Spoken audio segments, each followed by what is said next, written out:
Olá a todos e todas, mais uma live aqui simultânea no TikTok e no Facebook para falarmos mais um pouquinho sobre nosso cenário político nacional.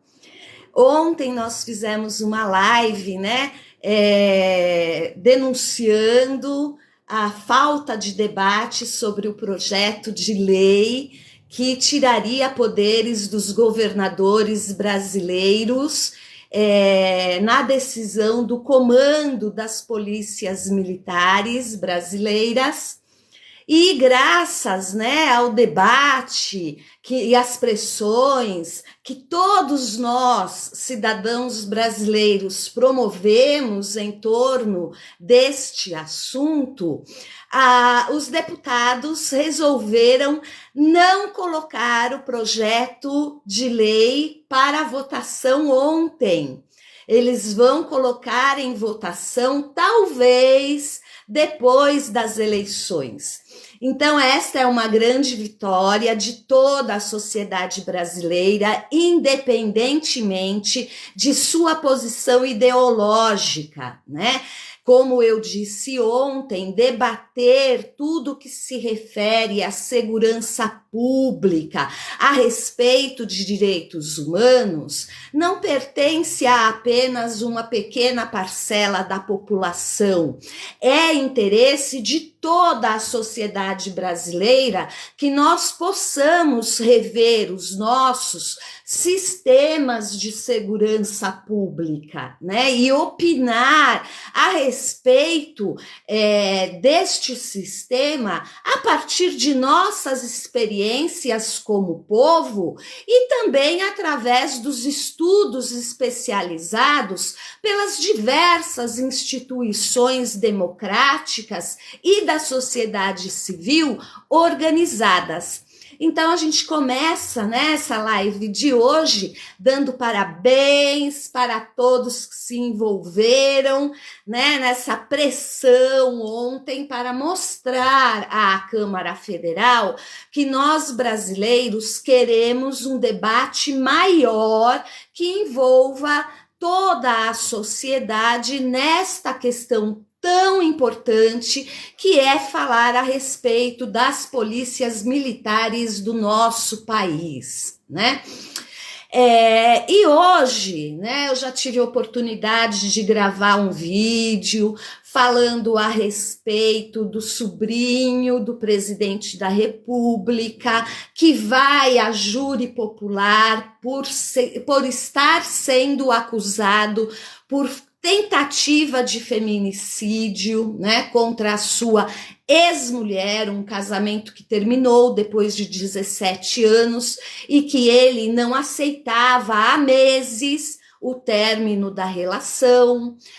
Nós já tivemos oportunidade de falar sobre as reações de Bolsonaro, percebendo a cada dia que perder as eleições para ele se faz mais real a cada dia que passa, E todo aquele escândalo que ele fez lá em Brasília, dizendo que ele vai receber a bala, a autoridade policial, que ele não vai se entregar, que ele não vai ser preso, que ele prefere morrer do que ser preso. Então, mais do que transparecer desespero nessas suas falas, a gente tem que levar em consideração que ele está dando mais um mau exemplo de cidadania, que é desrespeitar a autoridade policial, e não acreditar num processo civil justo de fato. Então, a gente retoma aquela fala de que toda vez que uma injustiça é feita contra ela pode vir a ser feita contra nós também. Então, se ele foi injusto, em inquéritos, em investigações, não permitindo, fazendo calar, né, as oitivas, não é à toa, né, que agora ele não acredite na própria justiça, que irá investigá-lo e puni-lo, provavelmente, né, quando ele perder o foro privilegiado.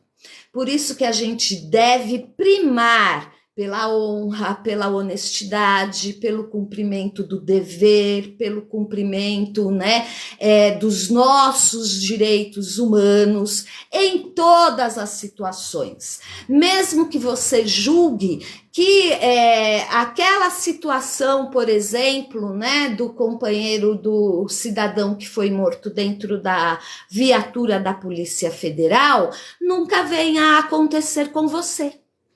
Né? Às vezes a gente acha que aquela realidade é tão distante, né? Eu posso ser antiético, eu posso discursar contra os direitos humanos, porque eu jamais vou passar por uma situação destas, então eu não preciso me preocupar com a injustiça.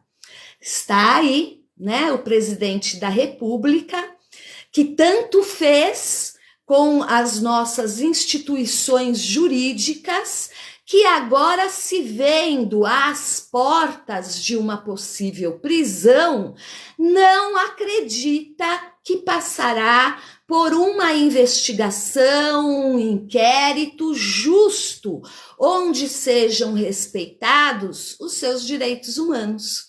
Então, foi como se dar um tiro no pé, mais uma vez, né? E aí, então, quando a gente traz, né, de volta essa questão, Bolsonaro, ao perder o foro privilegiado, vai ser preso ou não vai, o que ele tem a favor dele, o que ele não tem, a gente pode começar a puxar pela nossa mente quais foram os crimes, né, que ele cometeu, que dariam prisão para ele, perdendo o foro privilegiado. Então eu quero ler junto com vocês um texto que vocês podem encontrar na íntegra lá no blog Antropofagista, que é assinado pela Celeste Silveira e traz o seguinte título: Bolsonaro pode ser preso? Conheça os 5 inquéritos que ameaçam o presidente. Então, de tudo que ele já fez, né, e que a gente julga que ele está cometendo um crime contra a Constituição, contra o seu dever como presidente, né, a favor da lei de impeachment, o que caberia, né, de fato, sem maiores discussões, esse medo em Bolsonaro.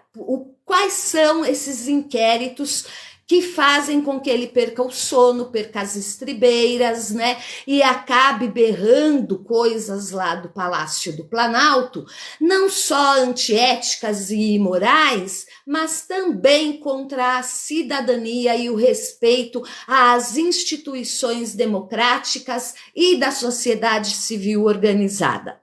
Então vamos lá. A Celeste Silveira nos traz um texto que diz mais ou menos assim: se perder a eleição, os inquéritos criminais contra Bolsonaro saem das mãos do ministro Alexandre de Moraes e vão para um juiz de primeira instância, onde as decisões costumam ser mais céleres, mais rápidas.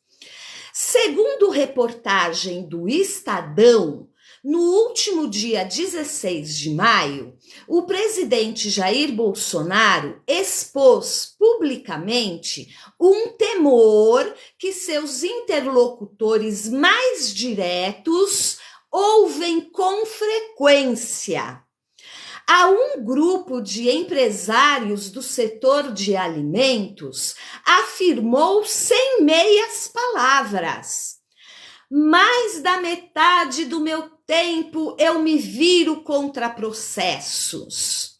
Até já falam que eu vou ser preso. Por Deus que está no céu, eu nunca vou ser preso. Um mês depois, repetiu sua teoria para outro público. Desta vez, Bolsonaro comentava a condenação da ex-presidente da Bolívia, a Jeanine Áñez, por atitudes antidemocráticas. Fala de Bolsonaro. A turma dela perdeu. Voltou a turma do Evo Morales. Agora foi confirmado 10 anos de cadeia para ela. Qual a acusação? Atos antidemocráticos. Alguém faz alguma correlação com Alexandre de Moraes e os inquéritos por atos antidemocráticos? Ou seja, é uma ameaça para mim quando deixar o governo? Afirmou. E nesta semana disse mais, disse o mesmo numa conversa reservada com um ministro do Supremo. Bolsonaro justificava o porquê de atender à pressão do ministro Nunes Marques para nomear desembargadores para o Superior Tribunal de Justiça. Ele precisava de um aliado entre os magistrados para defendê-lo de uma eventual prisão. O temor do presidente não é em vão. Atualmente, ele é alvo de 5 investigações no Supremo Tribunal Federal. São elas: primeiro, tentativa de interferência na Polícia Federal. Segundo, espalhar notícias falsas sobre as urnas eletrônicas e o processo eleitoral. Terceiro, ataque a instituições de forma organizada nas redes sociais. Quarto, vazar dados de investigação sigilosa da Polícia Federal. 5, fazer ligação falsa entre a vacina da Covid-19 e a AIDS. Todas as apurações tramitam no gabinete do ministro Alexandre de Moraes, alvo constante de hostilidades do presidente. O Estadão apurou que um dos inquéritos que mais preocupa Bolsonaro é o que aponta sua atuação direta, voluntária e consciente. Segundo a Polícia Federal, na prática do crime de violação de sigilo funcional.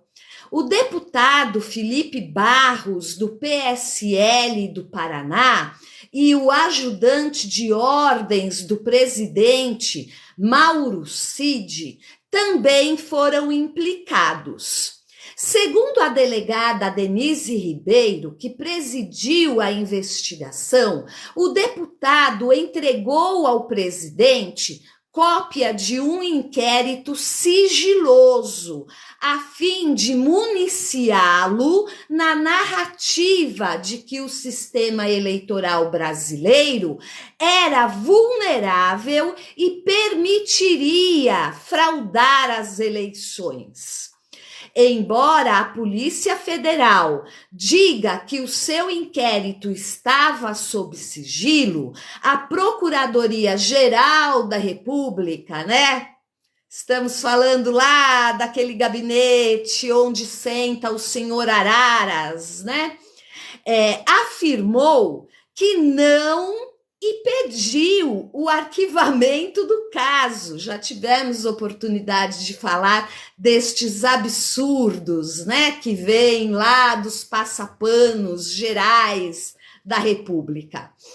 O ministro Alexandre de Moraes não atendeu ao Ministério Público Federal e mandou dar prosseguimento às investigações.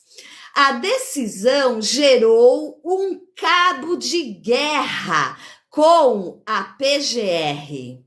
Nesta segunda-feira, 1º de agosto, a vice-procuradora-geral da República, a Lindora Araújo, que substitui fielmente Aras, né, quando este não está lá na PGR, voltou a defender o arquivamento do caso, sustentando que o ministro violou o sistema acusatório, né? Então, vamos deixar de falar sobre a questão ética, sobre o cumprimento do seu dever funcional e vamos procurar brechas na lei para poder nem discutir esse tipo de coisa. É assim que nós temos visto, né, esse governo federal levar a sua toadinha até os dias atuais. Uma toadinha que para nós progressistas e de esquerda parece que não chega ao fim nunca. Chega logo outubro, por favor, né? Para a gente já começar a colocar de fato as coisas, os móveis para o alto e começar a faxina naquele palácio, né, em Brasília. Então, o texto aqui da Celeste continua. Caso Bolsonaro seja reeleito, as investigações seguem sob responsabilidade do Supremo. Nesse contexto, eventual denúncia criminal contra ele só poderá ser oferecida pela Procuradoria-Geral da República, cargo atualmente ocupado pelo procurador Augusto Aras, a quem se atribui alinhamento ao Planalto. Aras exerce seu segundo mandato consecutivo por escolha de Bolsonaro. Ele ainda fica no cargo mais um ano. Para oposicionistas, a permanência de Aras na cadeira número 1 do Ministério Público Federal garante blindagem de Bolsonaro. No entanto, caso Bolsonaro saia derrotado das urnas, as investigações sobre suas condutas serão remetidas à primeira instância judicial, podendo tomar um ritmo de tramitação diferenciado, com rito mais célere, ou seja, um processo mais rápido, né? Já que a justiça brasileira é tão morosa. Neste caso, então, a blindagem de Bolsonaro se dilui. Em tese, qualquer promotor ou procurador poderá requerer uma eventual prisão de Bolsonaro, sem foro especial e sem a proteção do guarda-chuva de Aras. Ai, Bangu, sabe que eu fico até com vontade de conhecer, né? Ir lá, fazer uma visita, ver como vivem, né, os presidiários ali naquela instituição. Ordens de prisão decretadas em meio a apurações podem ser de duas classes: temporária e preventiva, sem data para acabar. A primeira é determinada sob o argumento de cumprimento de diligências ou até para fazer cessar determinada conduta pelo investigado, né? Então, quando o investigado está sob suspeita de dificultar as investigações sobre ele, decreta-se, pode-se decretar a prisão temporária. A segunda, ou seja, que é a prisão preventiva, é justificada sob a alegação de garantia de ordem pública ou para garantir o prosseguimento das investigações quando há ocultação de provas, ameaça a testemunhas e até risco de fuga do investigado. Já prisão decorrente de condenação, hoje só é possível após o trânsito em julgado do processo, ou seja, após todos os recursos judiciais se esgotarem. Um exemplo claro da mudança nos procedimentos, quando a competência se desloca da corte máxima para o primeiro grau, é o recente caso do ex-ministro da Educação, Milton Ribeiro. Ele foi preso em junho na Operação Acesso Pago, por ordem do juiz Renato Borelli, da 15ª Vara Federal, no Distrito Federal, após o Estadão revelar esquema de pagamento de propina em troca da liberação de verbas do Ministério. O caso agora voltou ao Supremo e está sob sigilo, após a Procuradoria apontar suposta interferência de Bolsonaro nas apurações. A suspeita da Procuradoria surgiu a partir de um telefonema de Milton Ribeiro para sua filha, em que o ex-ministro diz ter recebido ligação de Bolsonaro o alertando da investigação da Polícia Federal. Nesta ligação, segundo Milton, o presidente teria dito que teve um pressentimento de que ele seria alvo de buscas da Polícia Federal. Tivemos uma enxurrada, de memes pelas redes sociais, colocando até o presidente da República vestido como cartomante, leitora de bola de cristal, Infelizmente, o brasileiro acaba sendo mais criativo no humor do que, de fato, em ações sérias de protesto. Às vésperas da campanha de sua reeleição, Bolsonaro é investigado pela live realizada em julho de 2021, na qual o chefe do executivo voltou a propagar notícias falsas e declarações infundadas sobre supostas fraudes no sistema eletrônico de votação, além de promover ameaças ao pleito deste ano. O inquérito foi aberto por ordem do ministro Alexandre de Moraes, a pedido do Tribunal Superior Eleitoral. Inicialmente, a petição foi distribuída por prevenção ao inquérito das fake news. Em maio deste ano, Alexandre atendeu o pedido da Procuradoria-Geral da República e determinou o apressamento do caso ao inquérito das milícias digitais.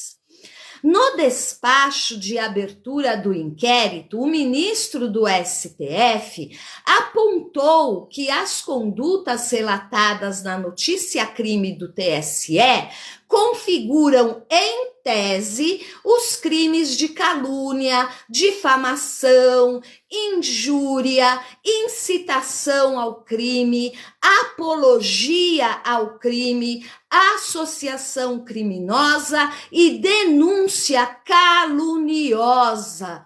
Gente, eu leio, né, essas coisas para vocês, até para a gente podermos falar a respeito, e eu fico horrorizada, né, ao perceber uma pessoa que é denunciada por tantos crimes conseguiu chegar, né, em 3 anos e meio de governo e ainda conseguiu se candidatar, né, à reeleição. Né? É um absurdo. Nós estamos emocionalmente, mentalmente sequestrados por um cenário político, ideológico de extrema direita que põe medo em nós, que somos progressistas ou de esquerdas, de usarmos uma simples camiseta vermelha, né? Nós estamos sequestrados, né? A nossa liberdade de expressão está sequestrada, não a do Daniel Silveira ou qualquer outro extremista que você possa vir a citar associado ao presidente da República. Né? A nossa liberdade de expressão está cerceada. Eu tenho uma amiga no interior de São Paulo, em Campinas, que colocou, né, na varanda da sua casa uma faixa com o nome do Lula. E tem carro que para no portão da casa dela quando a vê e faz ameaças veladas a ela por se declarar petista e lulista. Ela só colocou uma faixa, né, na porta, para dentro do portão da casa dela. Né? Então, olha o mundo no qual nós estamos vivendo. Não é à toa, né, com todos esses indícios de crimes e este governo federal conseguindo permanecer por 3 anos e meio, que nós de esquerda e progressistas temos medo de expressar de forma pacífica as nossas ideologias e os nossos candidatos a representantes de uma política na qual nós acreditamos. Né? Então, a gente tem que ler e reler todos estes indícios de crimes e as denúncias pelas quais este governo federal está sendo investigado, para que, se um dia ele vier a ser preso de fato, não nos reste dúvida de que ele teve todas as chances possíveis e imagináveis para reaver, né, a sua dignidade funcional com a população brasileira. né, depois de todos aqueles meses de CPI da Covid, era o caso deste senhor continuar falando mal a respeito da vacina, falando mal a respeito dos protocolos de segurança, incentivando o uso de medicação que já foi descartada mundialmente pela ciência como um remédio ineficaz para esta pandemia. Ele não abre mão do seu ego, né? Ele segue numa egolatria, né? Que não abre mão de assumir que ele errou. Eu mesma, como, né, petista, de esquerda, quando começou há muitos anos essa história de possibilidade de fraude nas urnas eletrônicas, eu também fiquei preocupada. Eu também fui atrás de informações. Eu também, no meu meio de amigos e familiares, cheguei a questionar, né? Mas a partir daquele momento em que eu fui atrás de informações, como uma pessoa que acata, né, as provas científicas apresentadas, né, e confirmadas pelos órgãos responsáveis, eu comecei a perceber, não, pera lá, de verdade, do jeito que eles estão explicando aqui, não há possibilidade de fraude, né? Pela lógica, não faço parte da comissão que olha lá, né, as questões e testa as questões de fraude, mas pela lógica que me está sendo apresentada, de fato não há possibilidade.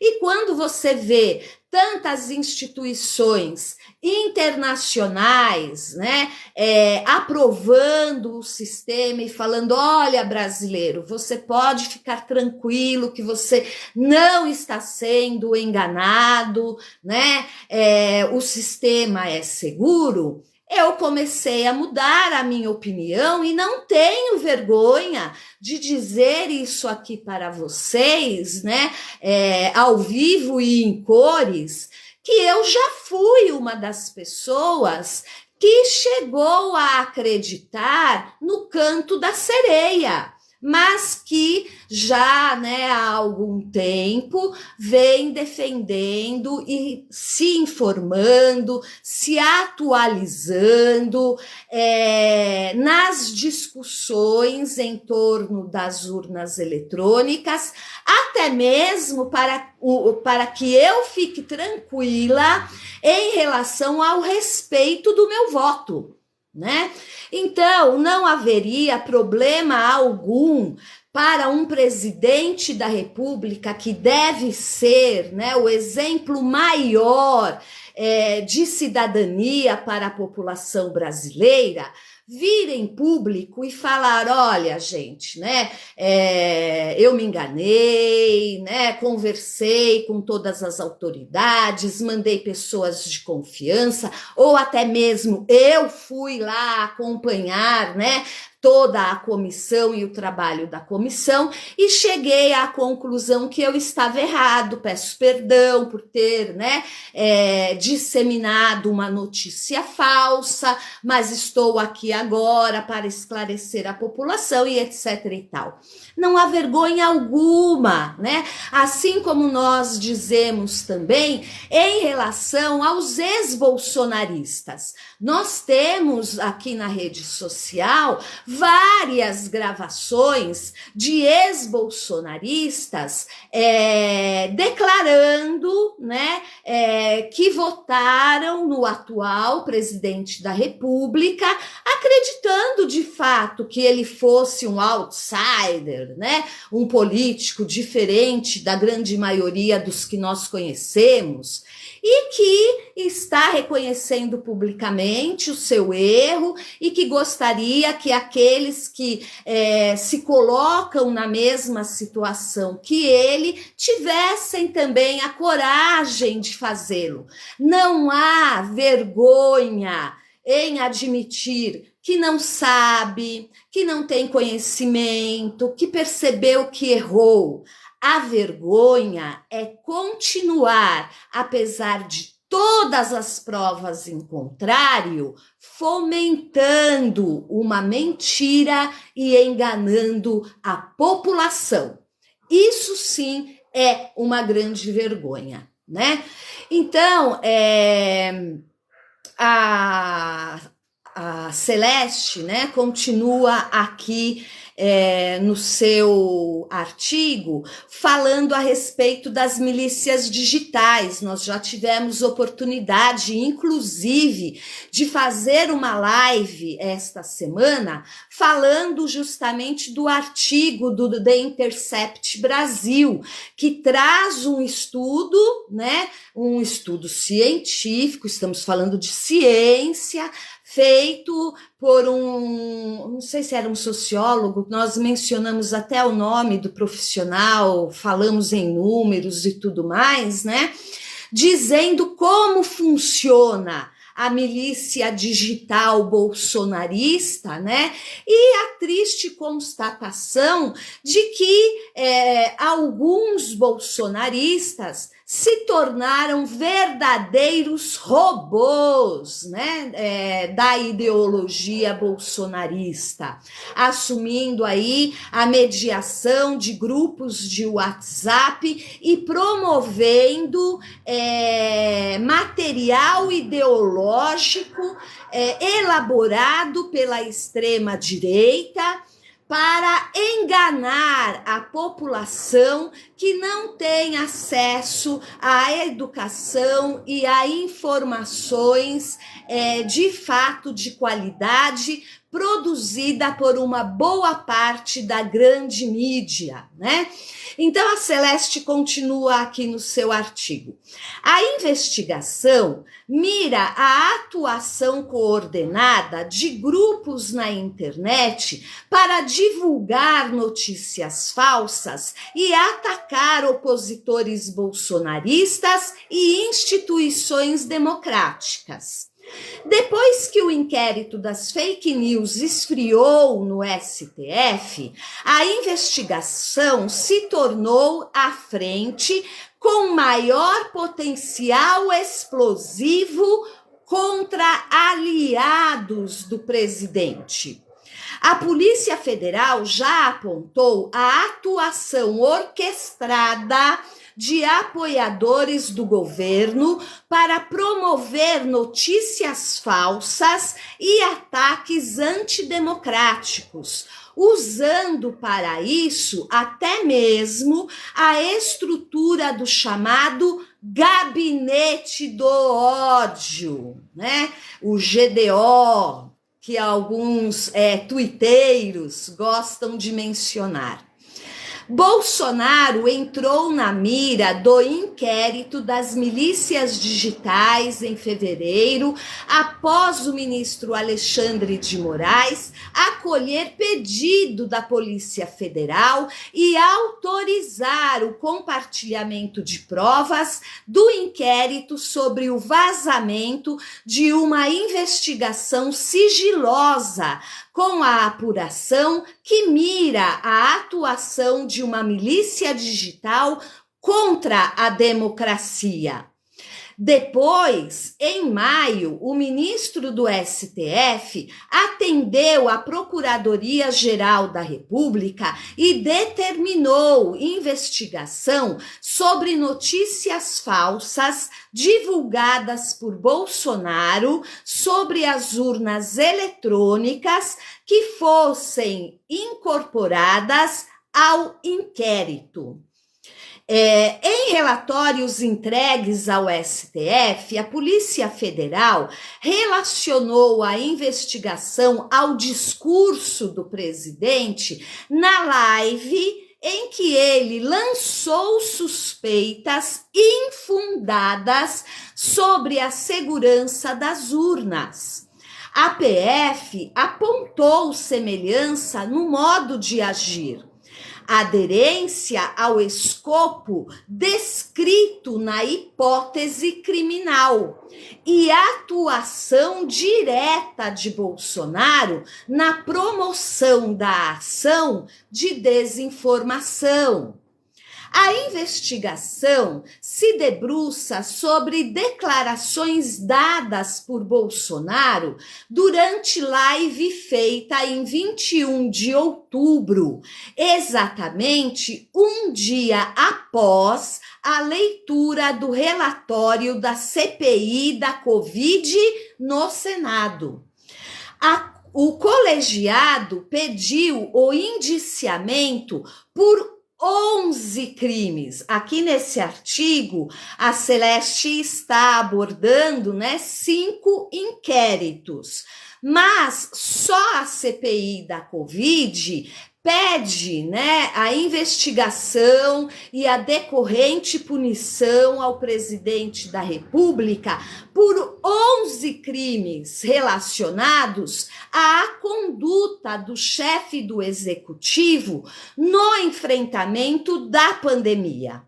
Durante a transmissão ao vivo, da sua live, o presidente citou uma notícia falsa sobre pessoas que tomaram as 2 doses da vacina contra o coronavírus no Reino Unido e passaram a desenvolver o vírus da AIDS. Gente, quando a gente fala em público, a gente tem que tomar muito cuidado com as fontes, de onde a gente tira uma determinada informação ou uma determinada notícia. Porque, além da questão legal, que parece preocupar mais as pessoas, um processo no qual você tenha que pagar uma soma grande, por ter mentido, ou até mesmo o caso de ter que cumprir um período de prisão, as pessoas acabam ficando mais preocupadas com isso do que com a questão ética e moral da coisa, Informação falsa mata. E a maior prova disso foi o relatório da Covid-19 que foi realizado pelos senadores. Quanto material juntado ali e assinado, corroborado por inúmeras instituições, mostrando que o número de mortos no Brasil não teria sido tão grande, não fossem as informações falsas que saíam de dentro do Palácio do Planalto, Em junho, Alexandre atendeu um pedido da Polícia Federal e prorrogou investigações por mais 60 dias. Os investigadores apontaram a necessidade de prosseguimento das apurações. Uma das movimentações mais recentes do inquérito viu pelo Google na íntegra da transmissão ao vivo em que a gente divulgou em outubro de 2021 a falsa sobre a vacina. E aí o texto, que ainda é bastante grande, da Celeste, falando a respeito da associação, da vacina, a AIDS, do vazamento do inquérito da Polícia Federal, e também da interferência do presidente na Polícia Federal. Gente, este, inquérito, lembrem-se, quem levantou as primeiras suspeitas oficiais a respeito disso foi o Moro, né? O Moro veio em público e falou, antes de deixar o ministério, sobre os indícios do presidente da República interferindo na Polícia Federal. Então, este texto completo, como eu já indiquei aí para vocês, principalmente no vídeo no YouTube e também no Facebook, vocês podem encontrar no blog Antropofagista, que foi assinado pela Celeste, né? Lá, então, vocês vão encontrar com o título: Bolsonaro pode ser preso, né? E aí ela continua no título: conheça os 5 inquéritos que ameaçam o presidente. Agradeço a todos e todas que estiveram comigo até o momento, né? Depois de 44 minutos aí de live, e que vocês estejam atentos a estas falas desesperadas de Bolsonaro, que nada mais é do que o reflexo da arapuca que ele mesmo armou e está com medo de cair agora. Até a próxima.